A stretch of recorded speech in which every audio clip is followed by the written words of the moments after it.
प्रथम पुजारी बागेश्वर धाम के, जिन्होंने हनुमान जी को प्रकट किया था अपनी साधना बल से।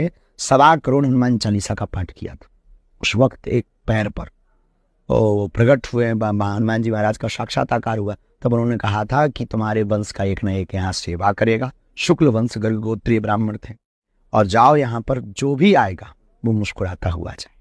हनुमान जी ने ऐसा उनको 10 वर्ष की अवस्था रही होगी हमारी, और एक दिन हम अपने दादाजी के पास जाते हैं कि आप दुनिया का बताते हो, देश दुनिया के लोग आते हैं, तो हमने कहा कि आप सबके बारे में बताते हो, हमें कोई संपत्ति गड़ा हुआ धन बताओ।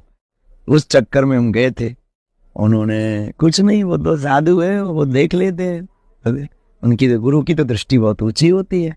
उन्होंने कहा रात को आओ, बिटवा कहते थे धीरेन्द्र, रात को आओ।